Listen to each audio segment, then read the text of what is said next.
अस्सलाम वालेकुम। ईयरबड्स छोटे स्पीकर्स का एक पेयर होता है जिसे हम अपने कानों में पहनते हैं और इसके जरिए से हम फोन कॉल्स और म्यूजिक वगैरह क्लियरली सुन पाते हैं। लेकिन रुकिए, क्या आप जानते हैं कि ईयरबड्स पर लाउड म्यूजिक सुनने से आप अपने सुनने की स्मार्ट यानी कि सेंस ऑफ हियरिंग को खो सकते हैं। लेकिन कैसे? चलिए देख लेते हैं कि ये ईयरबड्स कैसे हमारे ईयर्स को डैमेज करते हैं। देखिए, हमारा कान 3 पार्ट से मिलकर बना होता है जो कि मिलकर काम करते हैं और साउंड वेव्स को प्रोसेस करते हैं। ये 3 parts outer ear, middle ear और इनर ईयर है। अब ये जो इनर ईयर है जिसे हम कॉक्लिया भी कहते हैं, ये एक फ्लूइड फील्ड स्ट्रक्चर है और इसमें टाइनी हेयर सेल्स भी प्रेजेंट होते हैं। ये हेयर सेल्स हमारे दिमाग को साउंड मैसेजेस को सेंड करने में हेल्प करते हैं। देखिए, साउंड वेव्स जब हमारे ईयर में इंटर होती है तो ये हमारे ईयर ड्रम्स में वाइब्रेशंस क्रिएट करती है।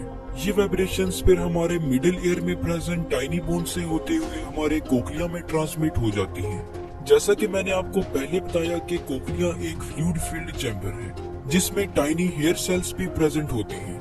ये वाइब्रेशंस इस फ्लूइड और इन छोटे छोटे हेयर सेल्स में से पास होती है। ये हेयर सेल्स इन वाइब्रेशंस को इलेक्ट्रिकल इम्पल्सेस में कन्वर्ट करती है जिनको फिर हमारे ब्रेन की तरफ भेजा जाता है और यूं हम सुनते हैं। जब हम हाई वॉल्यूम में किसी साउंड को सुनते हैं तो साउंड वेव्स की फ्रीक्वेंसी बढ़ जाती है जिसकी वजह से कॉक्लिया में प्रेजेंट हेयर सेल्स तेजी से मूव करने लगती हैं। अगर हम continuously high frequency sound waves को सुनते रहें तो हमारे कॉक्लिया में प्रेजेंट ये टाइनी हेयर सेल्स डैमेज होने लगते हैं जो कि हेयरिंग लॉस का सबब बन सकता है। अब यहाँ आपको बताता चलूं कि हमारे कान 70 dBA तक की साउंड वेव्स को सेफली सुन पाते हैं। 60 बाई 60 मिनट रूल को अपना करके हम सेफली अपने कानों को किसी भी किस्म का डैमेज पहुंचाए बगैर ईयरबड्स का इस्तेमाल कर सकते हैं। इस रूल के अकॉर्डिंग जब भी आप ईयरबड्स इस्तेमाल करें तो कोशिश करें कि वॉल्यूम को 60% तक रखें और इसके अलावा ईयरबड्स को कंटिन्यूसली 60 मिनट से ज्यादा यूज न करें।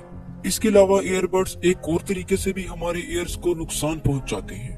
वो ऐसे कि जब हम ईयरबड्स को पहनते हैं तो ईयर हमारे कान में इंटर नहीं हो पाती जिसकी वजह से हमारा ईयर कैनाल नम रहता है जिससे कि बैक्टीरिया और फंगाई के लिए एक साजगार माहौल बन जाता है जो कि हमारे कान के इन्फेक्शन का सबब बन सकता है। तो होप सो आज की इस वीडियो से आपको कुछ ना कुछ जरूर नया जानने